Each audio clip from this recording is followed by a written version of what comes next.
content had some disturbing visuals. Viewer discretion advised. ఈ కాంటెంట్లో మళ్ళీ కొంత కలవరపాటు గురించే అంశాలను తగు జాగ్రత్తలు తీసుకోమని ఆర్టీవీ హెచ్చరిస్తోంది. ఇక సునీత హత్య పైన పోలీసులు ప్రెస్ మీట్ పెట్టారు. సాఫ్ట్వేర్ సునీత తన భర్త నుంచి విడాకులు తీసుకున్న తర్వాత కక్షపూరితంగానే తన భార్యని హత్య చేయడానికి రెక్కి నిర్వహించి తన భార్యని హతమార్చినట్టుగా పోలీసులు చెప్తున్నారు. డీటెయిల్స్లోకి వెళ్తే 2022లో సునీత మహేష్ ఇద్దరు పెళ్లి చేసుకున్నారు. 2023లో ఇద్దరి మధ్య విభేదాలు వచ్చాయి. కెనడాకు వెళ్ళినటువంటి సునీత 4 రోజులకి తిరిగి ఇండియాకు వచ్చేసింది. హైదరాబాద్లో మహేష్ పైన కేసు కూడా నమోదు చేసింది. 2024లో ఇద్దరి మధ్య విభేదాలు మరింత తారాస్థాయికి వెళ్ళడంతో విడాకులు కూడా అయ్యాయి. ఇద్దరి మధ్యలో విడాకులు కూడా తీసుకున్నారు. ఇక తనను కాదని వేరే ఒక వ్యక్తితో పెళ్లి చేసుకోవడం ఇక్కడ మహేష్కి నచ్చలేదు. 2025లో త్రినాథ్ అనేటువంటి వేరే ఒక వ్యక్తితో సునీతకి పెళ్ళయింది. అయితే ఆ పెళ్లిని ఏమాత్రం జీర్ణించుకోలేకపోయాడు మహేష్. ఇక సునీతని ఎలాగైనా హతమార్చాలి అని చెప్పి డిసైడ్ అయ్యాడు. 3 రోజుల పాటుగా సునీత ఇంటి వద్ద రెక్కి నిర్వహించి వాచ్మెన్ లైన్ టైంలో అపార్ట్మెంట్లోకి వెళ్ళి తనని హతమార్చాడు మహేష్. అయితే తనని ఎవరైనా అక్కడ అడ్డుకున్నా నిలువరించినా తనకు తాను సైతం అక్కడ ఆయన బలవన్మరణానికి పాల్పడాలనే రకంగా పలు ఎక్విప్మెంట్స్ కూడా తెచ్చుకున్నాడు. పెట్రోల్ కూడా తను క్యారీ చేస్తున్నాడంట. ఇదొక్కటే కాదు, తను బయటికి వెళ్ళడానికి తప్పించుకోవడానికి ఏమాత్రం వీలు లేకుండా కొన్ని టూల్స్ కూడా కొనుగోలు చేశాడంట. డోర్ లాక్ చేసిన పగలగొట్టడానికి, తను తప్పించుకోకుండా అడ్డుకోవడానికి, ఇలా అనేక రకాల ప్రయత్నాలు చేస్తూ మహేష్ ఎట్టకేలకి ఆ భార్య అంటే తన మాజీ భార్య సునీతని హతమార్చడంలో చాలా పక్కా వ్యూహాత్మకంగా ముందుకు వెళ్ళాడు. సో కెనడాకి వెళ్ళి 4 రోజుల్లో ఎందుకు తిరిగి వచ్చింది, తను ఎందుకు మహేష్తో విభేదాలు క్రియేట్ అయ్యాయి, అసలు విభేదాల గల కారణం ఏంటి, వేరే వ్యక్తితో విడాకులు అయిపోయి అక్కడితో అయిపోయి సరిపెట్టేసుకున్నారు, మళ్ళీ వేరే ఒక వ్యక్తితో తను వివాహం చేసుకున్న తర్వాత మహేష్కి ఎందుకు ఈ కక్ష పెరిగింది. తనకు ఇంట్రెస్టింగ్ పోస్ట్ పెట్టిందంట. నేను పాత జ్ఞాపకాలన్నీ మర్చిపోయాను, నేను కొత్త జీవితాన్ని స్టార్ట్ చేశాను, సో నాకు ప్రశాంతంగా ఉందన్నట్టుగా పోస్ట్ చేసింది. ఆ పోస్టే ఇప్పుడు మహేష్ని అనేక రకాల ఆగ్రహానికి గురి చేసింది. సో మహేష్ ఆ పోస్టుతో కొంత ఒక రకంగా చెప్పాలంటే సైకోలో మారిపోయాడు. ఇక నన్ను కాదని ఇంకొకటి పెళ్లి చేసుకుంటావా, నన్ను పక్కన పెట్టి ఇంకొకటితో వెళ్తావా అన్నట్టుగా ఇక మహేష్ కోపం పెంచేసుకొని ఆ మహిళ పైన కక్షపూరితంగా ఇక టార్గెట్ చేసి స్కెచ్ వేసి వాచ్మెన్ లేని టైంలో అపార్ట్మెంట్ లోపలికి వెళ్ళి ఆ సునీతని హతమార్చాడు. సో మరిన్ని అప్డేట్స్తో ప్రతినిధి పవన్ సిద్ధంగా. అంతకంటే ముందు పోలీసులు మాట్లాడుకొచ్చారు ఈ సంఘటన పైన. సో పోలీసులు ఏం మాట్లాడారో చూద్దాం. బుద్ధార్తి సునీత అనే గావించబడింది మన కేఎన్ఆర్ టవర్స్ లో హరిహరపురం దగ్గర. ఈ యొక్క వాళ్ళ మొదటి కారణం ఏంటంటే ఈమె 2022లో మహేష్ అనే అతనితోటి ఫస్ట్ లవ్ మ్యారేజ్ ఇక అరేంజ్ మ్యారేజ్ అవుతుంది. లవ్ తర్వాత వీళ్ళిద్దరూ 2023లో కెనడాకి వెళ్తారు. అక్కడ ఒక వారం రోజులు ఉంటుంది. ఈమె అక్కడ కాపురం చేసిన తర్వాత వారం రోజులకు మళ్ళీ గొడవలు వచ్చి మనస్పర్ధలు ఎక్కువ అయ్యేసరికి అక్కడ నుండి ఇండియా రిటర్న్ వచ్చేస్తుంది. అక్కడ పోలీస్ వాళ్ళ సహాయంతో ఇండియాకి రిటర్న్ వచ్చిన తర్వాత వీళ్ళు ఉండేది మన మహారాష్ట్రలోని చంద్రపురి డిస్టిక్ అనే ప్లేస్లో ఉంటారు. ఆ చంద్రపురి డిస్టిక్ దగ్గర ఈమె కేసు పెడుతుంది 498 కేసు పెట్టిన తర్వాత దాన్ని మనసులో పెట్టుకొని ఇతను ఏం చేస్తాడంటే వీళ్ళ ఫ్యామిలీ మీద మొత్తం కేసు పెట్టడము, అతను వీసా ఒకటి రిజెక్ట్ కావడం, కెనడా పోకుండా మళ్ళీ దీన్ని మనసులో పెట్టుకొని అతను ప్రతీకారంతో రగిలిపోయి ఈ ప్రతీకారం తీర్చుకోవాలనే ఉద్దేశంతో నిన్న ఎవరు లేని సమయంలో 18వ తారీఖు రోజు నిన్న 11:30-12 గంటల సమయంలో వాళ్ళ యొక్క ఫ్లాట్లో చొరబడి ఆమె మీద అతను తీసుకొచ్చుకున్నటువంటి 3 చేయడం జరిగింది. ఈ సమాచారం మాకు 100 డయల్ ద్వారా వెంటనే రాగా మేమందరం కూడా స్పాట్కు చేరుకున్నాం. అతన్ని పారిపోకుండా అక్కడనే బంధించడం జరిగింది. అతన్ని మా కస్టడీకి తీసుకొని ఈరోజు రిమాండ్ తరలించడం జరుగుతుంది. బుద్ధార్తి రైట్. 2022లో పెళ్ళైంది, 2023లో కెనడాకు వెళ్ళారు. కెనడాకు వెళ్ళినటువంటి 4 రోజుల్లోనే ఆ మహిళ కింది తిరిగి వచ్చేసింది. విభేదాలు ఉన్నాయంట, విభేదాల కారణంగా తిరిగి ఇండియాకు వచ్చేసింది. వచ్చి రాగానే మహారాష్ట్ర చంద్రపూర్లో ఆ మహేష్ పైన కేసు నమోదు చేసింది. సో కేసు అవడంతో మళ్ళీ తిరిగి ఆయన వెళ్ళడానికి వీసా ఇష్యూలు, రకరకాల ఇష్యూస్ వచ్చేసాయి. సో ఈ వీసా ఇష్యూ కారణంగా తిరిగి వెళ్ళడానికి అవకాశం అప్పటి నుంచి కక్ష పెంచుకున్నాడు మహేష్. ఆ తర్వాత 2025లో వేరే ఒక వ్యక్తితో, త్రినాథ్ అనేటువంటి వ్యక్తితో తనకి వివాహమైంది. సో కేసులు కంటిన్యూ అవ్వడం, తన వీసాకు ఎలిజిబిలిటీ రాకపోవడం, తర్వాత వెళ్ళడానికి అవకాశం లేకపోవడం, కేసులు అనేక రకాలుగా ఇబ్బంది పడ్డ మహేష్ మొదటి నుంచి కూడా మహిళపై స్కెచ్ వేసుకొని నిన్న వనస్థలిపురంలోని కేఎన్ఆర్ అపార్ట్మెంట్స్లో ఆ మహిళ ఒంటరిగా ఉండడం చూసి 3 రోజుల పాటు రెక్కి నిర్వహించి మహిళపై అటాక్ చేసి హతమార్చాడు. ఇదొకటే కాకుండా అనేక రకాల టూల్స్ తీసుకెళ్లాడు. ఒకవేళ కనుక తనని అడ్డుకున్నా, ఎవరైనా ఆపే ప్రయత్నం చేసినా కూడా వారిని సైతం నిర్వహించడం కోసం పక్కాగా స్కెచ్ వేసుకొని అక్కడికి వెళ్ళాడు మహేష్. సో మొత్తంగా మహేష్ని అదుపులోకి తీసుకున్నామని పోలీసులు చెప్తున్న వనస్థలిపురం పోలీసులు మాట్లాడడం చూసాం. మరిన్ని అప్డేట్స్ మా ప్రతినిధి పవన్ సిద్ధంగా ఉన్నారు. పవన్, అప్డేట్స్ ఏంటి? ఎట్టకేలకు మహేష్ని అదుపులోకి తీసుకున్నారు పోలీసులు. ఇటు సునీత తరపున బంధువులు, సునీత తల్లిదండ్రులు, సునీత భర్త ఏం చెప్తున్నాడు?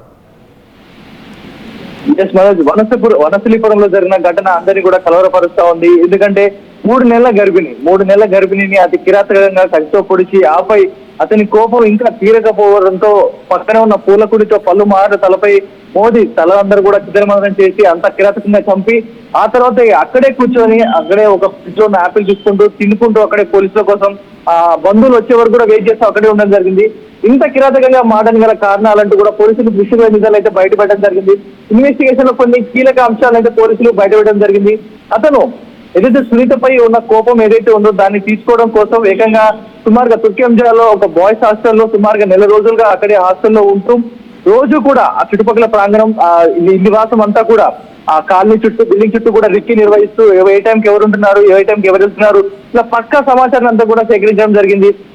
దాంతో పాటు హత్య చేయడానికి 3 రోజుల ముందు కూడా ఒక సెల్ఫ్ డ్రైవింగ్ కార్, ఒక వ్యాగనర్ కార్ని రెంట్కి తీసుకొని దాన్ని వేసుకొని కూడా చుట్టూ తిరుగుతుంటూ లాస్ట్ 3 days ఏ రోజు పకడ్బందీగా ప్లాన్ వేసుకున్న తర్వాత అన్ని టూల్స్ లోపలికి వెళ్ళే సమయంలో ఎవరైనా అడ్డు వస్తే బెదిరించడానికి లోపల ఒక పెట్రోల్ క్యాన్ నిండా పెట్రోల్ అండ్ అదే విధంగా కొన్ని చెట్లను కట్ చేసే వుడ్ మిషన్స్ అండ్ అలాగే వెల్డింగ్ మిషన్స్, ఏమైనా మెటల్ కట్ చేయడానికి కటింగ్ మిషన్స్, అలాంటి బలు మెటీరియల్స్ అన్ని కూడా ఒక బ్యాగ్ లో వేసుకొని ఒక అర్బన్ క్లాస్ నుంచి సర్వీస్ కి ఇంటికి వస్తాయి, ఒక టూల్స్ ఎలక్ట్రికల్ షాప్ రిపేర్ చేయడానికి వస్తే ఎలా ఉంటారో ఆ విధంగా వేషంలో నేరుగా అపార్ట్మెంట్ వాచ్మెన్ అలా 5 నిమిషాలు పక్కకి వెళ్ళిన సమయంలో నేరుగా లోపలికి వెళ్ళిపోయి నేరుగా లోపలికి రూమ్ లోకి వెళ్ళిపోవడం జరిగింది. ఆ రూమ్ లోకి వెళ్ళిన సమయంలో ఏదైతే సునీత అత్త వాషింగ్ మిషన్ దగ్గర పనిచేస్తూ ఉంటుంది. సో ఆ సమయంలోనే నేరుగా రూమ్ లోకి వెళ్ళి తలుపు పెట్టి వితిన్ 2-3 నిమిషాల్లోనే అతను చేయాలనుకున్న పని మొత్తం కూడా పూర్తి చేసుకోవడం జరిగింది. పోలీసులు అక్కడికి వచ్చే సమయాన్ని కూడా అక్కడే ఉండి నిరీక్షిస్తూ కూడా వెయిట్ చేయడం జరిగింది.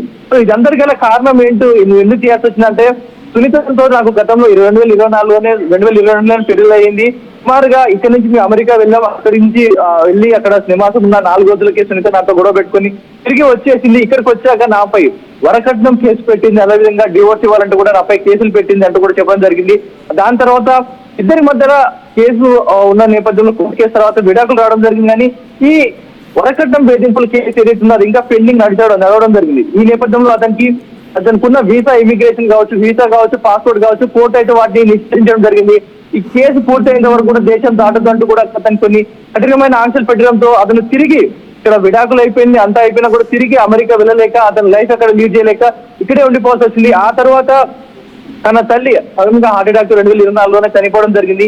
సడన్ గా ఇవన్నీ కూడా కారణాలు, అటు తల్లి చనిపోయింది, ఇటు నేను తిరిగి అమెరికా వెళ్ళలేకపోతున్నాను, వీటన్నిటి గల కారణం సునీతనే. మరి నేను ఇంత బాధపడుతున్నాను, సునీత మళ్ళీ 2వ పెళ్లి చేసుకుంది, నేను సంతోషంగా లేనప్పుడు సునీత ఎందుకు సంతోషంగా ఉండాలి అన్న నేపథ్యంలో ఇదంతా కూడా చేసినట్టు మహేష్ పోలీసుల ముందు అంతా కూడా మాట్లాడడం జరిగింది. మరి నిజానికి ఒకవేళ అతని గనక అంత కోపం ఉంటే నిజంగా అతను కూడా లీగల్ గా వెళ్ళి ఉండాల్సింది, ఏదైనా చట్టపరంగా అతని తల్లిదండ్రులతో మాట్లాడాల్సి ఉంటుంది. కానీ ఇప్పుడు సడన్ గా అంత ప్లాన్ వేసుకొని ఏకంగా పగ పెంచుకొని 3 నెలల గర్భిణిని కిరాతకంగా కత్తితో పొడిచి పలుమార్లు పూలకొండితో కొట్టి హతమార్చడం జరిగింది. ఇదంతా కూడా రెండో భర్త ఎవరైతే ఉన్నాడో, ఇప్పుడు ప్రజెంట్ పెళ్లి చేసుకున్న భర్త ఎవరైతే ఉన్నాడో ఆ కుటుంబ సభ్యులకి ఎవరికి కూడా తెలియదంట. గతంలో సునీతకు పెళ్లి అయింది, మాజీ భర్త ఉన్నాడు, విడాకులు అయిపోయిన విషయం కూడా మాకు తెలియదంటూ కూడా ప్రజెంట్ ఉన్న భర్త చెప్తా ఉన్నాడు.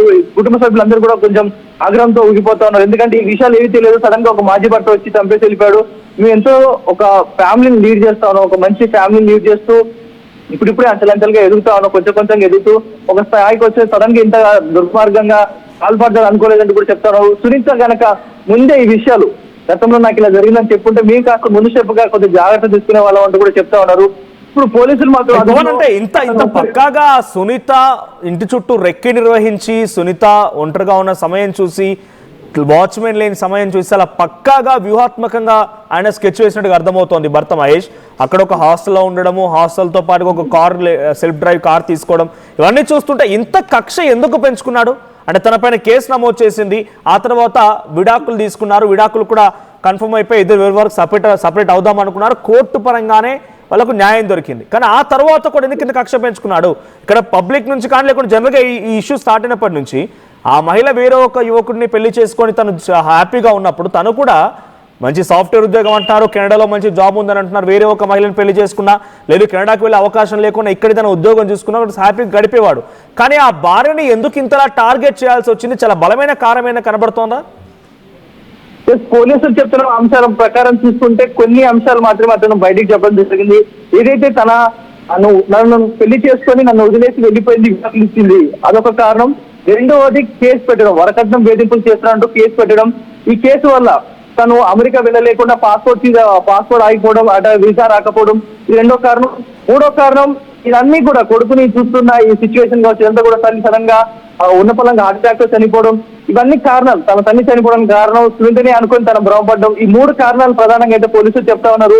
ఇవన్నీ కారణాలు తన మనసులో బలంగా పెట్టుకొని నేను అమెరికా పోకపోవడానికి కారణము నా భవిష్యత్తు ఖరాబ్ అయిపోయింది, అదేవిధంగా సునీత నన్ను పెళ్లి చేసుకుని వదిలేసింది, నా తల్లి మరణానికి గల కారణమైంది అని ఒక పూర్తి భ్రమలోకి వెళ్ళిపోయి ఇదంతటి గల కారణం సునీత అని బలంగా నమ్మడంతో ఇంతటి దారుణానికి అయితే పాల్పడడం జరిగిందని కూడా పోలీసులు చెప్తా ఉన్నారు. మరి ఇంత పకడ్బందీగా ప్లాన్ చేస్తున్నాడంటే సుమారుగా నెల రోజులుగా హాస్టల్లో ఉంటూ సెక్యూరిటీ గార్డ్ ఏ టైంలో ఉంటున్నాడు, ఏ టైంలో బయటకు వెళ్తా ఉన్నాడు, అండ్ ఫ్యామిలీలో ఎవరెవరు ఉంటున్నారు, ఏ టైంలో బయటకు వెళ్తాను.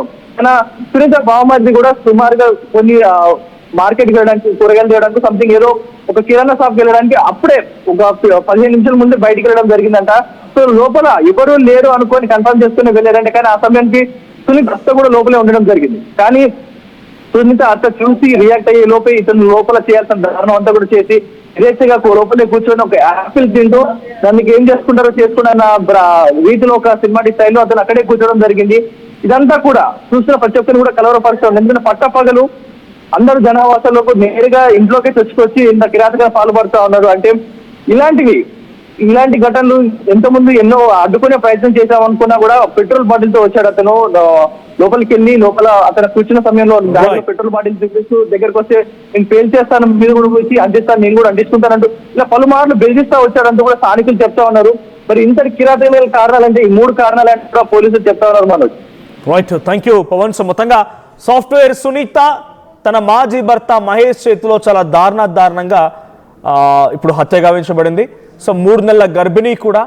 సో 2022లో పెళ్లి చేసుకున్నారు, 23లో వాళ్ళు కెనడాకి వెళ్ళారు. ఆ తర్వాత అక్కడే కొన్ని రోజుల పాటుగా ఉన్న తర్వాత విభేదాలు మరింతగా ముదరడంతో పోలీసుల సహాయంతో సునీత తిరిగి వచ్చేసింది. మహారాష్ట్రలోని చంద్రపూర్ జిల్లాలో బరంపూర్లో తను ఉంటుంది. అక్కడ బరంపూర్ పోలీస్ స్టేషన్ పరిధిలో కేసు నమోదు చేసింది భర్త మహేష్ పైన. సో దీంతో పోలీసులు కేసు నమోదు చేసుకున్నారు. తర్వాత ఇక్కడికి వచ్చినటువంటి భర్త తిరిగి వెళ్ళడానికి అవకాశం లేకుండా పోయింది. కేసులు ఉన్నాయి కాబట్టి కోర్టుల చుట్టూ తిరగడం, తర్వాత వీసా క్యాన్సిల్ అవ్వడం, రకరకాల ఇబ్బందులు పడ్డాడు. ఆ తర్వాత వెంటనే తన భార్య నుంచి విడాకులు కూడా తీసుకున్నాడు. 2024 విడాకులు వచ్చాయి. ఇద్దరు ఒప్పుకున్న తర్వాత విడాకులు జరిగాయి. సో 2025లో వేరే ఒక వ్యక్తిని పెళ్లి చేసుకుని అప్పటి నుంచి కూడా ఇక భార్యపై కక్ష పెంచుకున్న మహేష్ నిత్యం టార్గెట్ చేయడం మొదలుపెట్టాడు. భార్య ఎక్కడ ఉంటుంది, ఎవరితో ఉంటుంది, ఏం చేస్తోంది, భర్త ఎవరు, ఏం చేస్తూ ఉంటాడు, ఏ సమయంలో వస్తూ ఉంటాడు, ఇవన్నీ పక్కాగా వ్యూహాత్మకంగా స్కెచ్ గీశాడు. సో ఆ మనస్థలపురం పరిధిలోనే ఒక హాస్టల్లో ఉంటూ నిత్యం స్కెచ్ వేశాడు. 3 రోజుల పాటుగా రెక్కి తర్వాత తన మాజీ భార్య సునీతని చాలా దారుణంగా హతమార్చాడు. 3 నెలల గర్భిణి అని కూడా చూడకుండా తనని హతమార్చాడు మహేష్. సో మహేష్ని చూస్తూ ఉంటే ఒక సైకోలో కూడా కనబడుతుంది. బికాజ్ ఏంటంటే ఇక్కడ ఆ భార్యని హతమార్చి పక్కనే కూర్చొని యాపిల్స్ తినడం, లేకపోతే ఇంట్లో వస్తువులు లేదా ఫ్రూట్స్ తింటూ ఉన్నాడంట. ఆ భార్య అంటే మాజీ భార్య మృతదేహం పక్కనే కూర్చుండి వింత వేషాలు వేశాడంట. పోలీసు వచ్చేంతవరకు అక్కడే కూర్చొని చూస్తూ ఉన్నాడు. సో పక్కనే ఆ ఇంట్లో అటు సునీత ప్రస్తుత అత్త కూడా ఉంది. తను వచ్చేలోపే అటు సునీతను హతమార్చి అక్కడే కూర్చొని పోయాడు. సో పోలీసులు చాలా చాకచక్యంగా వెళ్ళి అక్కడ అదుపులోకి తీసుకున్నారు. సో ప్రస్తుతం విజువల్లో మనం చూస్తున్నాం, పోలీసులు మహేష్ అదుపులోకి తీసుకొని కోర్టు తరలించి అటు నుంచి అటు రిమాండ్ తరలించేటువంటి సిచ్యువేషన్ కూడా ఆ విజువల్ చూస్తున్నాం. సో ప్రజెంట్ పోలీసులు మాట్లాడుకోవడంతో ఈ కేసుపై క్లారిటీ వచ్చింది. సో ఎవరైనా కనుక అడ్డుకున్నా, తను నిలువరించే ప్రయత్నం చేసినా కూడా తనపై తానే పెట్రోల్ పోసుకొని నిప్పంటించుకొని బలమరానికి పాల్పడదామనే రకం కూడా స్కెచ్ వేసుకున్నాడంట. ఇది ఒకటే కాదు, కొన్ని టెక్నిక్స్ కూడా ఉపయోగించడానికి, ఒకవేళ డోర్ లాక్ అయితే ఏం చేయాలి, ఎలా పగలగొట్టాలి, తన భార్య తప్పించుకోవడానికి వెళ్తూ ఉంటే ఎలా అదుపు చేయాలి, ఎలా కంట్రోల్ చేయాలి రకంగా చాలా స్కెచ్ వేసుకొని పక్కా ప్లాన్తో తన మాజీ భార్య సునీతని పర్ఫెక్ట్గా తను అనుకున్నటువంటి విధంగానే హతమార్చడంలో ఆయన సైకోయిజాన్ని చూపించాడు Mahesh. So present Mahesh police అదుపులో ఉన్నాడు. సో ఈ వార్త విన్న తర్వాత మీకేమనిపించింది కామెంట్ చేయండి.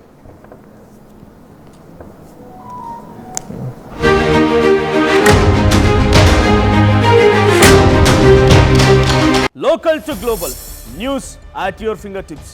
మీ చేతిలో ఒక ఆయుధం. Download Raw TV app. Media legend Ravi Prakash is back.